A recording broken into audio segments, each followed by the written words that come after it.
Hello, and welcome back to Real Talk with Jesse and Sherrod. Hi, Jesse. Hey. And I'm Sherrod. I don't know if we've ever said which one of us is which, probably in our first episode. But welcome back for episode 17. We are going to be talking about a really cool training that we were able to participate in at ViaLink, and also just some thoughts on safety planning, means restriction, and different methods for those who might be struggling with thoughts of suicide, who are also gun owners. Guns are the leading cause of suicide death in the whole country. Via Link, our agency, is located in Louisiana, which is sportsman's paradise. There are a lot of gun owners, and we are working a lot in the community to really be able to say, what's the safest way for gun owners who are maybe themselves struggling with thoughts of suicide, or have someone in their household, maybe their child, their teenager, their spouse, who could be struggling with thoughts of suicide. What's the best way to keep safe, but also keep everybody feeling empowered and also comfortable with their safety plans, with their means restriction that they may be utilizing to be sure that their house is safe with the gun in it, or not in it? There's going to be lots of options. So we're going to go through all of those. Um, but starting on an even more fun note, Jesse and I had never met in person before. We do work in different states, though, for the same agency at V-Link, and we got to meet at the Marguerite Red Wine Awards. Yes, it was so nice and fun. It was super fun, and we got to meet in person also, Mrs. Louisiana, our former podcast guest, and take a picture with her. So that was great. That's all shared to our social media at VLink211. So please check us out on Facebook or Instagram, and you can see some of our fun photos from the awards. Stevie and Jesse, we are both much shorter than Mrs. Louisiana. So the photographer had to take a step back for that. But it was so fun to meet you in person and give you a hug for the first time. Yes, it was definitely a great experience meeting you and everybody else that, we work with. So that was really exciting. Yeah, did you and your wife have fun in New Orleans? We did. We went on the swamp tour, a ghost tour. It was pretty cool. On the swamp tour, they were feeding the little raccoons marshmallows. And Oh, so that was really cute. And then the alligators, of course, they were giving them marshmallows too. But those little raccoons, they would come right up to the boat waiting on their little marshmallows. So that was really cool. oh my gosh, I didn't know they fed them marshmallows. That's so cute. No, it was cute. I'm terrified of alligators, so I would have cried. But I do have a book though that my friend Shane gave me to conquer my fear of alligators. It's a children's book, but I keep it on my dresser called "There's an Alligator Under My Bed" to give me bravery. There you go. There you go. Louisianians are probably not supposed to be afraid of alligators, but here we are.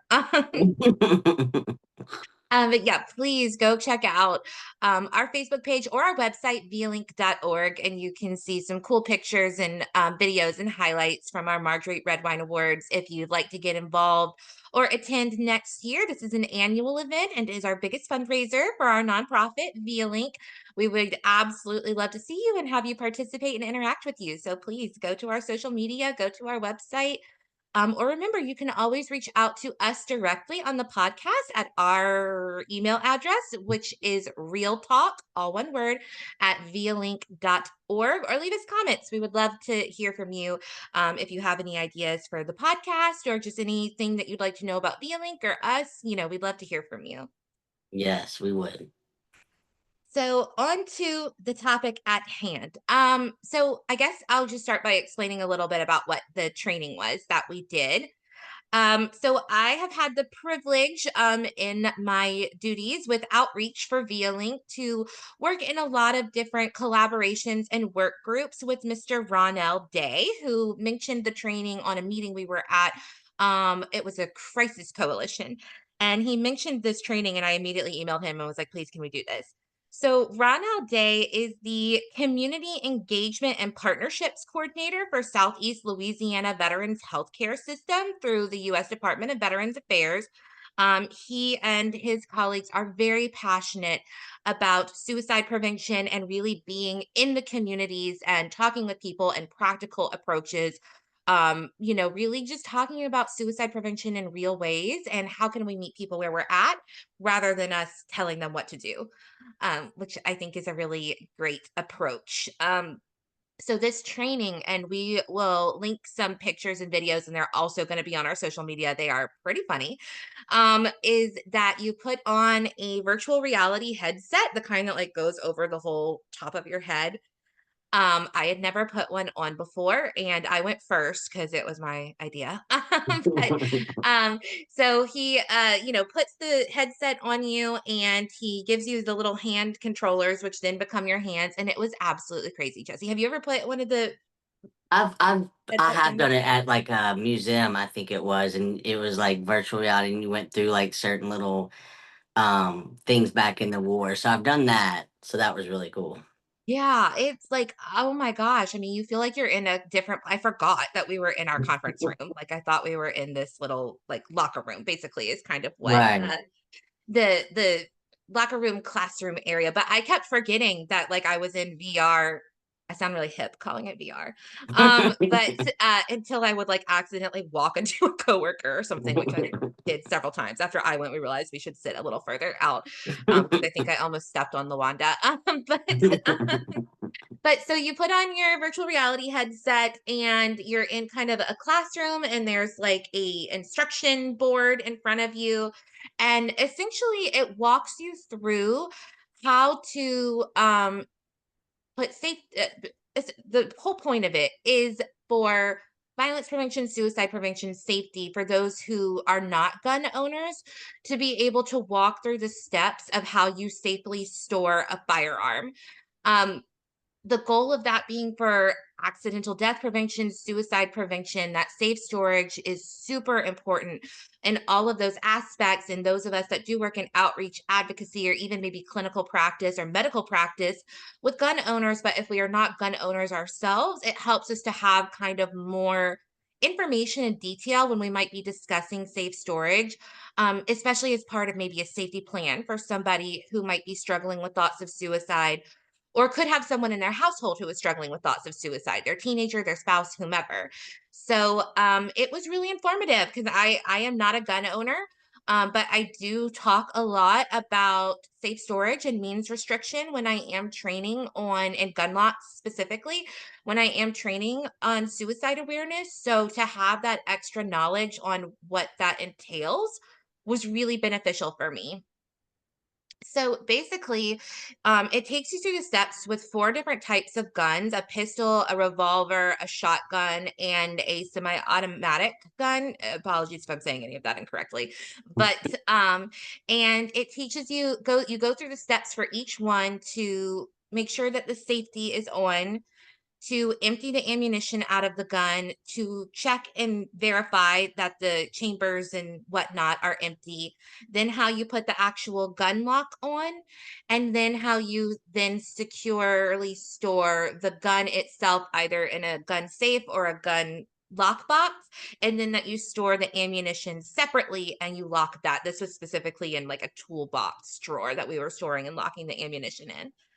Um, so not only is this wonderful for just safe storage, just to keep your firearm more safe, especially if you might have younger kids in the house or things like that, but is very effective in terms with means restriction, which has been kind of a new theory in suicide prevention and safety planning that has shown so much efficacy and significantly lowered suicide rates in areas where they really practice means restriction as part of safety planning. I know that's something that we do with 988 at Via Link, which is basically like you don't have to get rid of your method that you might be planning on using to attempt suicide because most people don't want to. That becomes like a comfort. It becomes part of your kind of almost emotional regulation and self care, like feeling like you are in control. You have this method, it helps you to feel secure. Most people don't want to just get rid of that. So, with means restriction, you're essentially saying you're not going to get rid of your means or your method, but you're going to reduce your access to it to where, should you get in that crisis state where a suicide attempt might happen, you can't just immediately grab your method of choice and use it. Um, that you'd have to think through the steps on how to get to it. Now, when we're thinking through steps like that, we're engaging our higher level of thinking, which means if we were in the crisis state of brain functioning, fight or flight mode, sympathetic nervous system functioning, you would actually be using your higher level of thinking, which would activate your parasympathetic nervous system and take you out of fight or flight. Which means that it would be much less likely that someone is capable of a lethal suicide attempt, or that someone might find you, or that you just kind of have second thoughts as you are going through and trying to get access to your suicide method. So there's a lot of efficacy in that. And Jesse and I were talking about this before we started recording. It also is a very empowering, and I think we need to be sure that we're remembering with suicide prevention and awareness, we want to be giving power to someone, not taking it away. Because living with thoughts of suicide means that you are going to actively choose to keep yourself alive, even though your brain might be telling you otherwise. And from my perspective, that only comes with feeling really empowered in yourself and really strong in yourself, not being given messages that you're weak. Right. I know Jesse has worked on 988 and the helplines more recently than me. Would you maybe want to talk a little bit about what that's like when you're being collaborative with a caller on their safety plan if they were having thoughts of suicide? Yeah, so definitely we never want to, when we're talking to someone, one, we never want them to feel judged or feeling like we're telling them what to do. Because when, they're going through that, that's the worst thing you can do is kind of, well, you need to do this, you need to do that. They're probably already stressed out. They probably already been told what they need to do. They're not trying to, hear that. They want to just be heard. So when I personally make a safety contract, and I think a lot of my coworkers as well, we're trying to give them the option. We're trying to be like, hey, what would it be like if we just put the gun here for right now and let's get it out of sight. How would you feel during that? And you usually get a more positive response versus, well, you need to put up the gun, you need to do this, because it's so important to give the caller and make them feel like they're in charge and that they have that option, because like you said, it could be them holding that gun looking at it, that might be comforting for them, and that might be something that honestly might be keeping them there. By holding this gun, it kind of, it's relieving them and they're feeling their pain, but they know that they do have that option to either put it away or to keep it. And when you try to force somebody that's in that state of mind to do what you think is best for them, then that's just hurting them. So giving them the option to be like, hey, what would it be like if we put this gun away? Or what would it be like if we just laid it on the bed and you just, talk to me, on your chair, So it's always best to give the caller an option so they don't feel like you're telling them what to do. And then also they don't feel like they're being judged or that there's going to be some consequence if they don't put it away. If it's because you could be talking to a caller and they're like, no, I don't want to put it down. I just want to hold it. And that's okay too, because you want to give them that option. You want them to feel like they're in charge because they are. It's their life. And that's the biggest thing, working on these lines with people who are going through suicide or having suicide thoughts.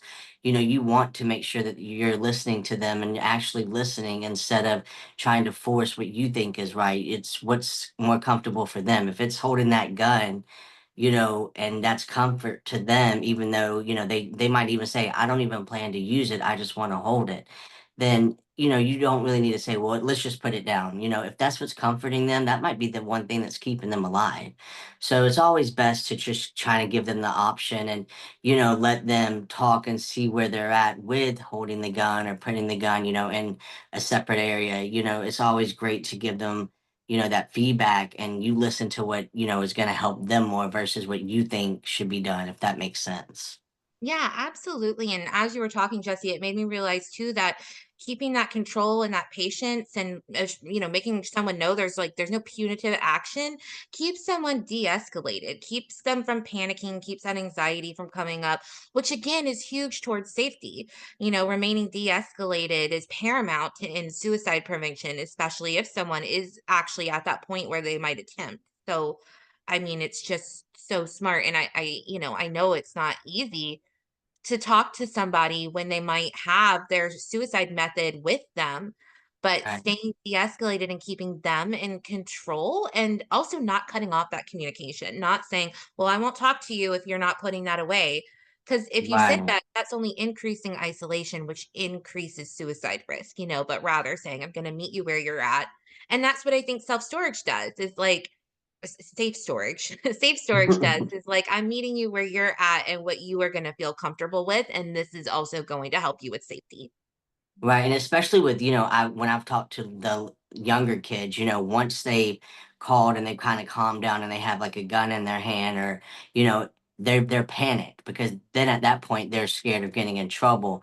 And it's mostly, if someone they're like, well, what if someone comes to my house, like a police officer, and I have a gun and I'm not supposed to be touching the gun and just saying, hey, listen, it's gonna be okay, like we're gonna work through this together, what do you feel is best? Do you feel it's best to leave the gun into, the bedroom and then we go into the living room? So always giving people that option because I think a lot of people who, go through that, they panic a lot after, they start to calm down. And I think just being able to be there for them, honestly, with no judgment and just reassuring them, hey, everything's okay. We all go through things like this. And, just letting them keep the control in their hand. I think that's the number one, method to de-escalate because they're not being told what to do. They're not being judged. They're not being made felt like, they're in trouble. You're just there to listen and help them and, kind of just, you're not there to tell them what to do. So I think the best option is to, maybe ask them questions, how would you feel if we did this? Or what would this feel like for you? Or what do you think is best? And, the safety contract that we always end up getting is usually 99.99% successful. And I think it's because our team has been trained really well with de-escalation and talking to these callers and letting them know like we're here and we don't take the power from them. So I think that's really important as well. Yeah, and that we've like really shifted not just V-Link and 988, but just clinical practice when it comes to suicide is rather than kind of like the old school safety contract saying what you won't do, like I promise I won't attempt suicide or whatever. And there was very Right, little efficacy to those, to shifting to what will you do? How will you be empowered to keep yourself safe? What are you going to do? And right, I really like that mindset a lot more. And it really, made me realize too in talking through the steps of safe storage, like those would then also be all of the steps you'd have to go through in reverse to be able to have your firearm be active again. So that's really so in line with means restriction. Kind of the theory behind means restriction is that it creates psychological distance between you and the thought of attempting or having access to that method because there are all these steps in between. So to think for safe storage, which again is not just for suicide prevention, that is for violence right, prevention and accidental death prevention as well. But that I had to, put the safety on, unload the ammo, check the chamber, put the gun lock on, put the key somewhere else, put the gun in the lockbox or the safe, put that key somewhere else, put the ammo in the drawer, lock the drawer. You'd have to undo all of that. And that's a lot of steps. right, A word on gun locks, because they're pretty cool. Essentially, like the ones that we were using where like you thread through the empty chamber and you lock it kind of with a padlock and you lock it with the key. So you could even just give someone the key or freeze the key or put it somewhere where you don't have a lot of access to it. That way you know that you can't just kind of go get it. And you can get gun locks for free in Louisiana, I know for free at many police stations. Many of our human service authorities have them. I know like Florida Parish's Human Service Authority always has them at outreach events. The VA offices have them. Like it's a great, and you don't have to put your name on any list or anything to get them. They will just give them to you. And that's a really wonderful option for safe storage, in particular, if you do have someone who might be struggling in your household and to be able to keep your gun in your house. Another option that we've learned about through Ronell, also his colleague Bernard, with the VA here in Louisiana, is self surrender. And we have learned a lot about that through the Armory Project. Anybody can look up the Armory Project. It's awesome. I'll link their website as well. It's thearmoryproject.org.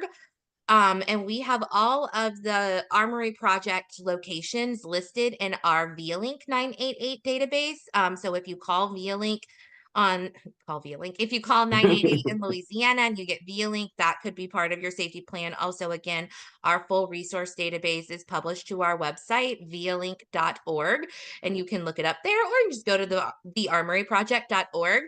But they had this amazing thought with self surrender, which would essentially mean that you um, surrender your firearm on your own volition for a few days for safety reasons. Again, the reasons could be because you yourself are struggling, or it could be because someone in your household is struggling with thoughts of suicide and you'd rather just have the firearm out of your house during that time where it could be an escalated attempt window just as part of a safety plan. And then you can go get it back. Um, the Armory Project had the great idea that the efficacy of self surrender would be more legitimate if rather than having to go to, say, like a police station in self surrender, you could actually go to spaces in your community, like the gun shop where you bought the gun from, and self surrender. So the Armory Project lists all of the community shops and spaces where you can go self surrender your firearm, or again, that's on our website, vialink.org, or on thearmoryproject.org. It's also something that we're being trained in on 988 here in Louisiana at Vialink, which I just think is so smart. It's such a little tweak rather than like law enforcement to going to a space in your community where you feel comfortable. But what they were seeing is that they were, again, like you mentioned, Jesse, afraid that like if I have to go surrender my firearm somewhere like a police station, am I going to get in trouble? Am I going Right. to be put on a list somewhere? Are they never going to give me my gun back because they think that I'm just going to use it? And there was a lot more level of comfortability, like knowing you were going to like a space in your community that you were familiar with, maybe even the space where you bought your gun from, and feeling more assured that you would get your gun back when you were ready for it. Um, and I just think, making these spaces more approachable is what's so important, because when you're struggling with your mental health, in particular thoughts of suicide, or even if it's not you, if it's someone you love, someone in your household, there can still be some stigma and judgment associated with that. So creating extra space for people to understand that this is a judgment free zone, and in fact, I'm not judging you, I am really in awe of you, like creating spaces that are more empowering. Like, this is a great thing that you are doing. I think is so important, but because it is, we do have a lot of guns in Louisiana. I am myself not a gun owner, but pretty much everybody I know is, and being able to be safe with your gun ownership, not only with because of suicide or because of violence, but just because of accidents as well, or burglary or anything like that is really important. But and definitely in speaking about suicide prevention, in that guns are not necessarily the leading attempt method, but they are the leading death method. When you attempt suicide with a gun, it's about a 98% mortality rate. So there's not a lot of messing around with firearms. And I think that taking that very seriously, but also understanding that this is someone's property and having respect for that, makes the subject of safety with guns much more approachable. Right. And I definitely agree with that. And like I said, I think the most important thing that you've said is them feeling safe and not judged. Like if you know, okay, I can go surrender my gun to this gun shop for a couple of days until I'm, feeling better. I feel like I can handle having my gun. I think that's really important versus, they might be scared to go to a police station because, like you said, they're gonna wonder if they're gonna be put on a list. Then they're gonna wonder, okay, am I even gonna be able to get my gun back? So, I mean, I think it's so important that they have that option and that that's there for them because I think at the end of the day, that's going to be so helpful and, that's going to make them feel better, without being judged. So I think that's a really cool thing that, that was came up with because I think that's one of the most important things is making them feel like they're empowered and they still have that choice and also they're not being judged. And then there's no, you know, consequences as far as like turning in their gun for a couple of days. Yeah, absolutely. And to that, just to kind of repeat what Jesse has said so well is that when you call 988 the Suicide Prevention Lifeline, again, ViaLink, our agency, is a 988 provider in Louisiana. Of course, 988 is there. If you're not having thoughts of suicide and you just need someone to talk to, we are there for that. Nothing's too small to give us a call. But when we're talking about suicide prevention and you're calling us because you're struggling with thoughts of suicide, to remember that we're not going to just tell you what to do and judge you and assess you. We are going to listen to you, help you get that gunk out, and then collaboratively with you figure out what makes sense for you, what seems doable for you in terms of safety, if safety is something that we're going to be working on. Not all calls involving suicidal thoughts have any safety concerns. There are many calls where someone needs to talk about their thoughts of suicide. They don't necessarily have a safety risk. We're there for that as well. We do not jump to any assumptions about safety, and we always practice emergency room diversion. So never fear that if you call us and say you're having thoughts of suicide, we're just going to try and get you to an emergency room. Right. Under 1% of calls where we have to involve emergency response without the caller just telling us that's what they need. But that, we're going to work with you on a safety plan for what makes sense for you. And that's for short term safety. And I think that's really important to remember with suicide awareness is that attempt windows are short term. We don't live with the capability of attempting suicide. You might have chronic thoughts of suicide, but that attempt window where we're capable of lethal suicide attempts is when we're in that crisis state. And that's only about a day or two. So when we're talking about safety planning, we're thinking very short term. And Right. things like safe storage and self surrender are wonderful options for empowerment and for short term safety. And it's on your own terms where we can be collaborative. So please remember to always reach out to 988 if you're struggling with thoughts of suicide or if you're worried about somebody else. We can talk you through some of these resources. Mhm. Um, so just to, I don't know, repeat again that 988 is collaborative. We are meeting you where you're at and what's going to work for your specific situation. There's no scripts or agendas. So please call 988. We want to hear from you. Um, your life matters, and we will always treat you like that. Yeah, and when I like what you said, where it's like a 1 to 2 day window. What I like about 988 is that they offer follow-ups as well. So Mhm. like if you give us a call and you're really, really struggling and we're able to de-escalate, come up with a great safety plan that works for you, we always offer, hey, can I call you back within 24 hours? Or hey, what's a good day that I can follow up with you just to check on you, just to make sure you're okay? Because like you said, you can be okay, come with a safety plan for that moment, but 2 days later you might be struggling again and want to talk. So sometimes it's nice. What I love about 98 is that they care so much that we want to offer follow-ups. We want to talk to you again. We want to check on you to make sure you're okay. And if between that and the follow-up you need us, of course we're here 24/7.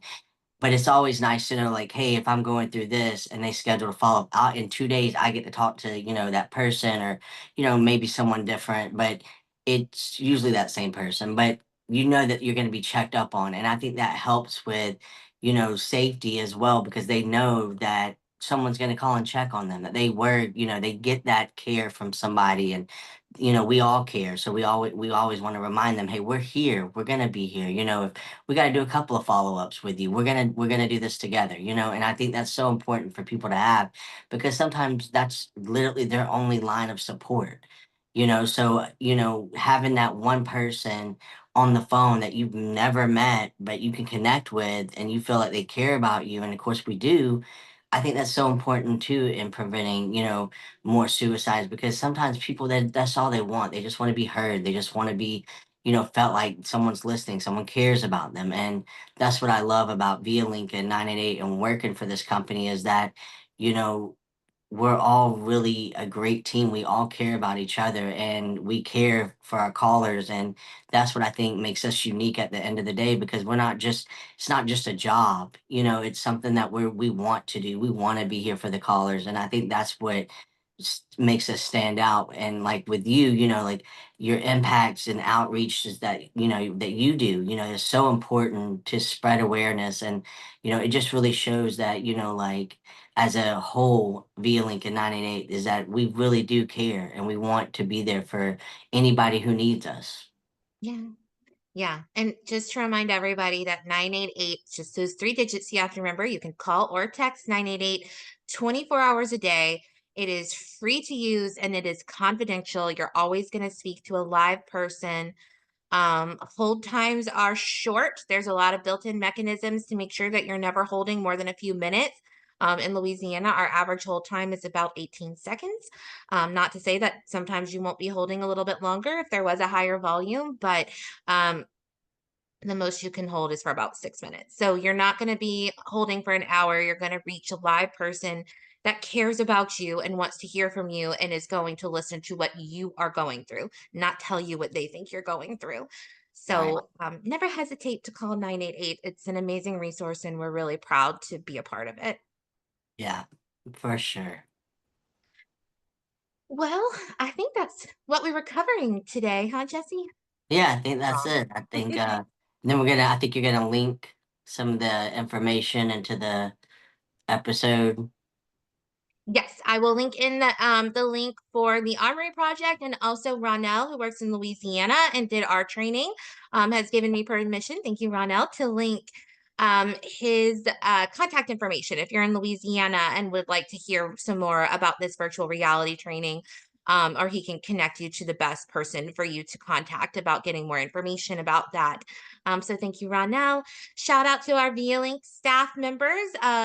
Lawanda, Shircole, and Aaron. Aaron are also our former guests. Oh, and Shircole, who participated in the training yesterday with us. And a big thank you also to Deanna Allen, who works in our resource department, who worked really hard to put all of those Armory project locations into our resource database. So, yay, VLink team. Yay, Billy team. Well, thank y'all so much for tuning in today. Thank you, Jesse, for having some real talk with me Of this course. morning. Full disclosure, we are recording this on this Tuesday morning, 2.5 hours before we will post it, because that is how we do things sometimes in a nonprofit. So, all right, Jesse, shall we try our sign off? Yeah, let's try it. All right. No No filters, filters, no no fluff, fluff, just just real. real talk. Thank you, everyone, and stay Thank safe. you.